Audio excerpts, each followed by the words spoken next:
노는 게 좋은 새 여자의 팟캐스트 놀고놀 22화를 시작합니다. 안녕하세요. 저는 약콩이고요. 보는 것이 좋은 김양치입니다. 선인장입니다. 반갑습니다.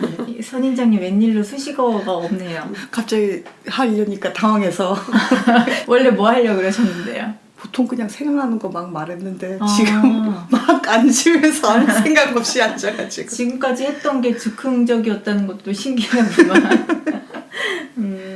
최근에 화제가 되는 드라마가 있다고 해서 그거 이야기 먼저 해보겠습니다. 트위터에서 스토브리그를 사람들이 되게 많이 언급을 하는 거예요. 그래서 이거 야구 관련된 거니까 양치한테 보라고 해야 될 것 같은데? 라고 생각을 했는데 이미 보고 있다. 나중에 우리 편집하다 보니까 그 잡담하는 시간에 스토브리그 이야기를 잠깐 하셨더라고요. 아, 그래요? 야, 스토브리그 봐, 스토브리그. 그러니까 정말 성의 있게 영업하신다니까. 진짜 딱 이 스토브리그 봐, 스토브리그 이걸로 딱 끝나고 바로 다른 이야기를 하시더라고요. 약간 주문처럼 스토브리그 끝. 그래서 보라고. 되게 약간 충격을 받았었는데 보고 계시나요? 아, 네. 어제부로 아마 시청률 17% 나왔을 거예요. 오, 제법 나오네요. 네, 초대박장이 된 거죠. 남궁민 씨가 주연이고 SBS에서 하는 야구 드라마입니다. 근데 네. 야구 선수들의 드라마라기보다는 사실 이게 소개하는 게 좀 의미가 없는 게 야구 좋아하는 분들은 이미 보고 있는 분들이 많으실 것 같아가지고 스토브리그가 원래는 그 야구 시즌 끝나고 스토브가 난로잖아요. 네. 이렇게 겨울 시즌에 이제 팀들이 이제 뭐 선수들 계약하고 트레이드하고 전지훈련 가고 이런 거를 보내는 겨울 시즌을 스토브리그라고 하는데 정말 스토브리그에 스토브리그가 시작이 됐죠. 스토브리그라는 드라마가. 지금이 네. 스토브리그 시즌이구나. 그래서 마침 야구 좋아하는 팬들은 야구 시즌도 끝났고 볼 것도 없는데 스토브리그라는 드라마가 한다니까 끌리고, 그리고 남궁민 배우가 그 김과장, 저는 네. 안 보긴 했지만 남궁민 배우 매력에 빠진 사람들이 그럼 나 뭐 더 파야 되지? 막 이런 생각에 김과장 다시 보기도 하고 네. 다른 작품들도 다시 보기도 한다고 들었어요. 김과장이 최근에 살짝 다시 화제됐다고 해서 저 이제야 봤거든요. 근데 그게 지금 남궁민 배우가 스토브리그 때문에 화제가 돼서 김과장이 덩달아 올라온 거였나 보네요. 그래서 김과장도 되게 대중적인 작품이었었잖아요. 네. 그래서 그런 약간의 드라마 파워가 있는 배우가 나오면서 이제 야구에 관심이 없는 분들도 꽤 많이 보고 있는 것 같고요. 그래서 좀 신인 작가라고 들었어요. 원래는 이 작품이 MBC 공모전에서 당선된 작품이라고 합니다. 근데 이제 차일피일 어떻게 사정이 여의치 않아서 제작을 못하고 있다가 SBS로 어떻게 넘어간 후에 여러 배우들을 물망에 놓고 있었는데 남궁민 배우한테도 이제 대본이 한번 갔었는데 직접 배우가 이 작품 너무 재밌다고 해보고 싶다라고 컨택을 와서 남궁민 배우 주연으로 드라마가 정말 재밌게 진행이 되고 있죠. 그게 저의 이제 탄나의 야구 팬분이 보고 계시는데 야구를 모르는 사람들이 볼 때는 비현실적이다 싶은데 야구 팬들이 보기엔 또 와 그치 이거 완전 현실적이지 싶은 부분들이 있다고 하시더라고요. 네, 사람들이 제5공화국 수준 아니냐며. 재현이. 네. 그냥 재현 배우라 봐야 되는 거 아니냐. 야구실록 이런 식으로 거의 모든 사건들이 KBO에 있었던 사건들을 이제 드라마적으로 더 해석한 부분들이 있고요. 네. 처음에 공개됐을 때는 오히려 비난들이 좀 많았어요. 네. 왜냐면 그 공개됐던 화면이 이제 회의하던 장면인데 그 모니터에 써져 있던 수치들이 너무 비현실적인 수치들이 막 써져 있었던 거예요. 그래서 사람들이 또 야알못이 드라마 썼구나 막 이러면서 초기에는 비난이 있었는데 알고 봤더니 그게 소수점들이 안 보였던 거예요. 저런. 네, 그래서 나중에 까보니까 되게 현실적인 수치고 오히려 조금 실제 선수들의 스탯을 거의 몇 년도 누구의 스탯, 몇 년도 누구의 스탯 이걸 또 사람들이 귀신같이 찾아오더라고요. 매우 눈으로. 네, 그래서 실제 선수들의 수치를 가져온 것 같고 저는 사실 왜 봤냐면 초반에 우리 팀 4번 타자와 다른 팀 에이스를 뭐 트레이드한다 뭐 이런 이야기를 듣고 어휴, 말이 돼? 4번 타자랑 에이스를 어떻게 트레이드해? 뭐 이런 생각을 했었는데 사람들이 올려온 글을 봤더니 그 에이스의 등번호가 54번인 거예요. 54번은 누구의 등번호죠? 네, 국대 1선발 기아 타이거즈의 에이스 양현종 선수의 54번 백넘버를 그대로 네, 방금 손 모으고 이렇게 이야기했어요, 여러분. 네. 양치님의 최애 투수. 그쵸. 그래? 그러면 양현종에게 호의적인 작가인가? 뭐 이런 생각이 들고 알고 보니까 또 기아 팬이라는 소문이 좀 있더라고요. 이 귀가 네. 팔랑팔랑하는 게 좀 네네. 보입니다.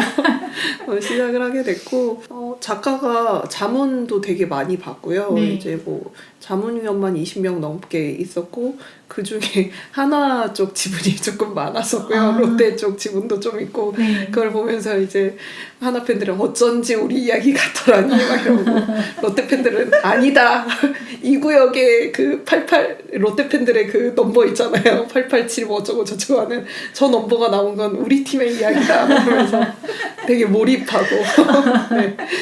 네, 이야기 자체가 뭐 꼴찌 구단에 새로운 단장이 부임하면서 스토브 리그에서 이런저런 개혁을 한다 뭐 이런 내용이거든요. 네. 근데 이제 초반에 드림즈가 얼마나 엉망인지를 보여주기 위한 수비 실책들을 이렇게 보여주는데 그걸 정말 그 올해 KBO에서 보여줬던 실책들을 봤던. 네, 그대로 갖다 놓은 거예요. 재현 배우가 재현 그래서 배우인 나온 거죠, 거구나. 그쵸? 그래서 야구 팬들이 아주 몰입하면서 오히려 과몰입이라고 할 수 있을 정도로 네, 재밌게 드라마를 즐기고 있는 것 같아요. 그래서 두 분도 야구 좋아하시는 편이니까 선인장님은 자꾸 아니라고 우기시기는 하는데 야구 좋아하시잖아요. 선인장님은 왜 자꾸 자기는 뭐 땡땡 팬인 적이 한 번도 없다는 둥 이런 식으로 과한 부정을 하시는 거예요? 근데 진짜로 아니에요. 야구 자체에 관심이 그때 없는 거예요? 야구에 관심이 있었던 게 대학교 와서 이제 관심이 생겼었거든요. 네. 근데 일단 이분은 너는 땡땡 팬이어야 돼를 계속 이렇게 좀 약간 주의? 너 관심 있을 거야. 너의 피에는 분명히 그게 흘러. 뭐 이런 거 있죠. 네 DNA를 부정해? 뭐 약간 그런 느낌? 네, 근데 이제 이 이야기가 저번 연말 특집하고 좀 연결이 됐는데 제가 이제 애증의 대상으로 그러니까요. 야구를 그때 꼽았잖아요. 그렇게 까고 나서 스토브 리그를 보는 게 조금 민망한 거예요. 나는 진짜 이거 찐팬이라고 할 게 아니라 찐 애증이다. 이런 건 어쩔 수 없다. 아니, 그래서 내가 그렇게 야구를 깠는데 또 야구 드라마를 보내? 하면서 좀 민망해하던 차에 올해 기아 타이거즈의 연봉 협상이 결과가 나왔죠. 네. 네, 좀 오랜 팬들한테 충격적인 결과가 네, 정말 충격적인 네. 뭔데요? 안치홍 선수가 롯데로 가게 되었습니다. 그게 구단이 너무 고자세로 네. 나오고 해가지고 그냥 좀 자기 기분 좋게 야구할 수 있는 곳에 가겠다라고 해서 완전 맘상했구나. 안치홍은 사실 정말 프랜차이즈 스타거든요. 충격이다. 네, 투수로는 양현종이 있고 야수진에는 안치홍 선수가 있는데 저는 안치홍 선수를 놓칠 거라고는 진짜 꿈에도 생각을 해본 적이 없었는데 그리고 이제까지는 기아가 프랜차이즈 스타를 잡기 위해서 노력을 했었어요. 뭐 나지완 선수나 윤성민 선수나 그랬는데 이런 충격적인 결과를 줘서 진짜 그 소식 들린 날은 되게 마음이 아프더라고요. 안치홍 선수가 잡힐 편지도 이렇게 올리고 그랬는데 제가 원래는 개인의 팬이라기보단 팀의 팬이기 때문에 기아를 떠난 선수들한테는 되게 차갑게 돌아서는 편이거든요. 그랬는데 이제 안치홍 선수는 그냥 가서 잘했으면 좋겠고 그러게요. 즐겁게 행복하게 야구하셨으면 좋겠고 기아는 해체했으면 좋겠습니다. 이야기 저번에 한번 했었죠. 그러니까요. 해체해야 돼. 네, 진짜. 근데 안치홍 선수 막 군대 갈 때나 그런 제대해서 이제 맞아요. 복귀했을 때나 그 막 사람들이 함께 좋아하고 슬퍼하고 그랬던 것들이 팬한테는 되게 소중한 거란 말이에요. 그럼요. 그 둘이 김선민 선수와 안치홍 선수의 키스톤 콤비는 정말 기아 팬들의 자부심이었고 네, 둘이 이제 군대 갔을 때는 임시 결번으로 이렇게 등번호도 비워놓고 막 이랬었거든요. 백승수 단장님 드림즈를 버리고 기아로 오셨으면 좋겠고요. 네, 여기서 백승수 단장님은 네, 남궁민 배우가 맡은 역할의 이름이고요. 아, 네. 누군가 했네. 아, 단장이에요? 네네, 단장. 저는 이제 탐라에 한두 명 보는 게 아니라 네. 처음에는 한 명 같았어요. 근데 이게 조금씩 사람이 늘어나고 그분들이 다 자꾸 스토브리그에 대한 이야기를 적더라고요. 그리고 정말 다음 주가 좀 다음 편이 기다려지게 끝나기도 하고 그리고 남궁민 배우가 정말 좀 매력 있는 배우인 것 같다고. 배우도 배우고 작가분이 정말 글을 잘 쓰셔서 네. 약간 미드 스타일 같기도 해요. 음. 일주일치 이야기가 네. 그러니까 어떤 갈등이 있으면 그게 일주일 내로 해결이 거의 다 되거든요. 오, 스피드 있게. 네, 그래서 처음에 뭐 고인물이었던 4번 타자가 뭐 이런 논란이 있었으면 두 번째 주에서는 걔가 생각도 안 나고 다른 일이 벌어지고 네, 그래서 뭐 다른 비리가 발견되면 그건 또 그 주에 해결이 되고 그 다음 주는 또 외국인 투수 구하러 가는 것 때문에 또 잊혀지고 그래서 스토브리그 이제 끝나면은 다들 올리는 글 중에 하나가 야, 니들 누구 기억나냐? 그리고 다들 막 이름도 제 이름이 뭐였지? 막 로버트 길이라는 이제 외국인 투수를 데려오는데 길버트였나? 이러면서 다들 물론 농담이긴 하겠는데 어쨌든 그 저번 이야기 핵심 인물이 잊혀질 정도로 이야기가 이렇게 빠르게 전개되면서 갈등 봉합을 정말 빠르게 해결을 하고 가거든요. 그래서 그거를 오히려 단점으로 보는 사람들도 있는데 갈등들이 너무 단순하게 해결되는 게 아니냐. 쉽게? 네, 그런 단점이라고 볼 수 있을 것 같기는 해요. 근데 그거를 정말 진지하게 막 3화, 4화 이렇게 이끌어가고 했으면 오히려 사람들이 이렇게 좋아하지는 않지 않았을까? 뭐 이런 생각이 들어요. 그럼 그렇게 계속 좀 새로운 사건이 부각되는 일이 많으면 캐릭터들도 진짜 다양하게 등장을 하겠네요. 네, 은근히 연기를 잘하신 분들도 되게 많고 연기를 못하시는 분들도 있는데 연기를 못하는 사람 배우마저도 야구 선수를 데리고 와서 연기를 시키면 저런 분위기가 날 수밖에 라는 생각이 들 정도로 납작 요정이 막 네. 일을 하는군요. 정말 야구 선수 같은 분들이 야구 선수를 역할을 하시거든요. 실제 야구 배우 같은 느낌이 들 정도로. 야구 선수가 연기를 하고 있구나. 야구 선수. 그런 느낌이 들 정도로. 진짜 재연 극장 보는 느낌으로 보는 거군요. 네, 그래서 그런 야구 선수 느낌들이 나고 야구팀의 여러 부서들이 있잖아요. 네. 마케팅 팀장, 전략팀 팀장, 뭐 운영 팀장 이런 사람들이 다들 자신들의 캐릭터도 있고 그 사람 위주의 에피소드들이 조금씩 나오고 있어서 이제 물론 해결을 해가는 거는 남자 주인공인 백승수 단장과 이제 여자 주인공인 김세용 팀장이 이제 주축으로 해결을 하고 있지만 거기서 굉장히 조연들이 적재적소에 있으면서 이야기를 같이 끌어가고 있는 그런 느낌을 받고 있어요. 그럼 지금 몇 화 정도까지 왔나요? 현재 9화까지 올라왔고요. 원래 이제 올수차에서 이야기가 이렇게 터지면 짝수차에서 이렇게 봉합되고 뭐 이런 부분들이 있었는데 연말에 이제 그런 시상식 때문에 한번 결방이 됐었어요. 그래서 그게 조금 어긋나는 느낌이었었는데 이번 주에는 그게 약간 역전돼가지고 홀수차에 잘 마무리가 돼가지고 사람들이 오히려 처음에는 되게 그런 시상식들을 원망하고 그랬었는데 그리고 막 시상식 때 결방하면 다음 회차는 더블헤더 가야 되는 거 아닌가? 네. 야구 드라마라면 더블헤더 가야지 막 이렇게 사람들이 주장을 하고 그랬었는데 이번 주는 홀수차로 잘 마무리가 되었어요. 그러면 이제 뭐 한 3주 정도밖에 남지 않은 거네요? 3, 4주? 그쵸. 16부작이니까. 네. 작년에 우리가 되게 몰입했다가 마지막에 우리에게 빅엿을 준 드라마들이 몇 개 있었잖아요. 그쵸. 그러면서 왜 저를 보고 나도 모르게 시선이 선 팀장님한테 갔어. 근데 과연 스토브리그는 마지막까지 유종의 미를 거둘지. 그러게요. 잘 마무리해줬으면 좋겠네요. 원래는 몇 개월 후에 올라올 드라마였었다고 하더라고요. 그래요? 근데 이제 좀 어떻게 방송국 사정으로 좀 빠르게 올라오다 보니까 그 녹화해놓은 분량 같은 게 조금 촉박하다고는 들었거든요.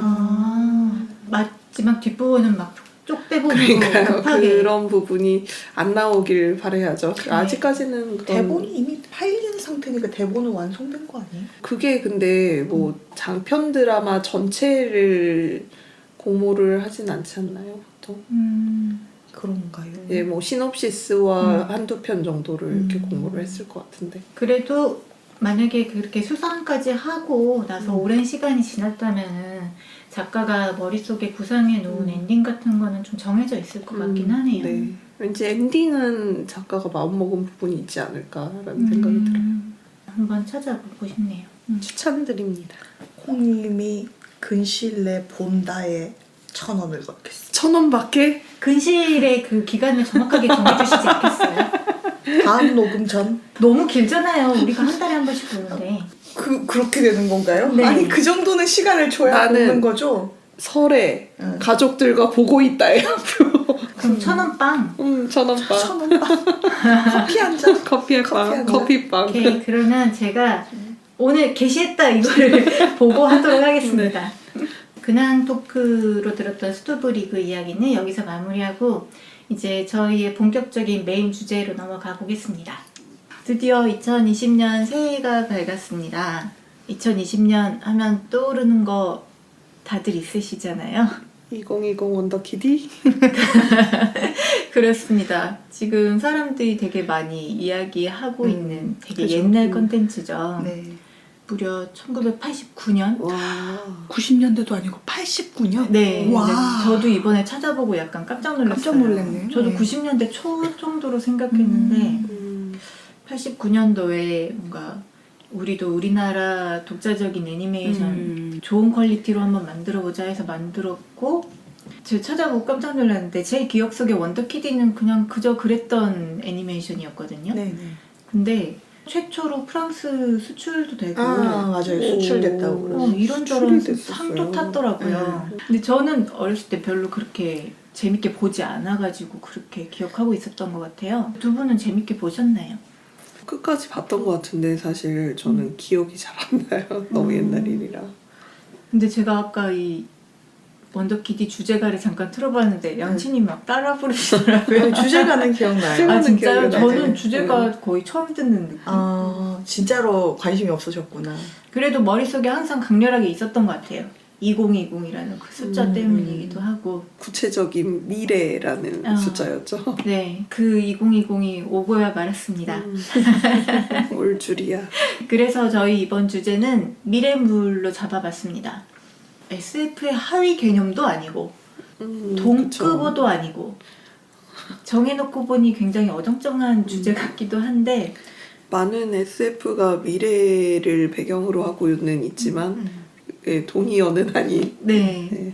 그래도 어쨌거나 뭔가 미래를 좀 그린 그런 작품에 대해서 이야기를 해보기로 하고 미래 이야기 본격적으로 하기에 앞서 저는 여러분한테 좀 물어보고 싶은 게 있는데 어렸을 때 생각했던 2020년의 모습 세계가 어떻게 변했겠지 뭐 이런 생각 안 해보셨어요? 저는 진짜로 네트워크에 대한 개념은 잘 없었던 것 같고요. 저도 네트워크는 상상 못했었어요. 그러면 막연하게 하늘로 다니는 자동차는 나올 줄 알았어요. 그쵸? 네, 이것만은 나올 줄 알았어요. 하늘로 날아다니는 자동차. 어. 우주. 저는 우주는 우주는 되게 편하게 여행을 다닐 줄 알았는데. 진짜요? 우주 테크는 아무나 찍는 거 아니에요. 우주 엘리베이터라던가 아니면 우주 항공이라던가 비슷하게 생각했던 것 같은데 그 어릴 때 과학관 가면 무슨 뭐 생물관 뭐 이렇게 해양관 무슨 관 있는데 미래관 미래관이 있죠. 딱 있잖아요. 근데 거기 보면 미래의 가정의 모습하고 이렇게 조그맣게 이렇게 만들어 놓은 게 있었거든요. 근데 그때도 막 우와 하는 생각은 별로 안 들었던 게 뭐 약간 지금 IoT 시스템 깔려 있는 그런 느낌? 맞아.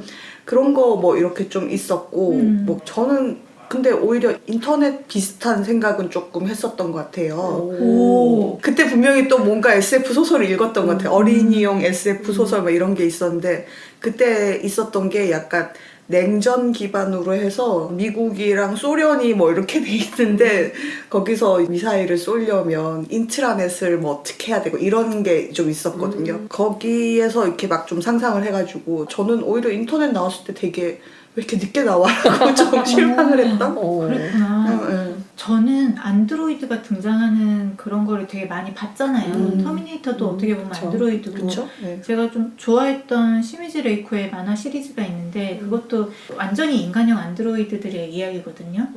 그런데 그거를 보면서도 단 한 번도 이게 곧 현실이 될 거라고는 생각을 안 했어요. 이 정도로 인간 같은 안드로이드는 결국 불가능할 거야. 그렇게 생각을 했던 것 같아요. AI는 저는 어느 정도는 올 것 같아요. 빠르게. 지금도 AI, 오고는 네, 있죠. 오고도 있고. 그거는 멀지 않은데 정말 어렸을 때부터 바래왔던 우주 시대는 왜 이렇게 오지 않는 것인지. 30년 후에는 화성 개척 시대 뭐 이런 게 생길까요? 화성이 인간이 살기 적합한 테라포밍! 테라포밍 하자! 효용성 문제로 기각될 것 같아요, 왠지. 근데 그게 정말 비싼데 지구에서 얻을 수 없는 광물 같은 거를 가져올 수도 있잖아요. 그런 비싼 광물을 찾는다 하더라도 운송하는 데 너무 많은 돈이 들지 않을까요? 그거를 가치를 상쇄할 만큼. 양치님이 살아생전에 그걸 봐야 될 텐데. 그러니까 나 워프 하고 싶단 말이야. 워프. 해서 어디로 가실라고? 일단 우리 은하를 벗어나 봅시다. 일단 행성인계가 아니라 우리 은하를 네, 우리 은하를 벗어나 봅시다. 빡세네. 태양계는 당연히 그거는 그냥 워프 개념이 아니고 그냥 가야죠. 그 양치님 냉동하셔야 될 것 같아요. 이런. 냉동 수면 하셨다가 그게 개발이 됐다고 하면 그때 깨워달라고 아니 뭐 하세요. 가능할 수도 있죠. 갑자기 소행성이 뭐 어떻게 해가지고 뭐 홀이 하나 생겨서 그쪽으로 뭐 워프를 할 수 있는 게 갑자기 생길 수도 있지 않겠어요? 뭔가 약간 블랙홀 같은 그런 게 생겨가지고 뭐 달 하나 깨 부수고 뭐 그 자리에 뭐가 생긴다든가. 이어지는 22화 2부에서는 약홍의 공각기동대 이야기가 계속됩니다.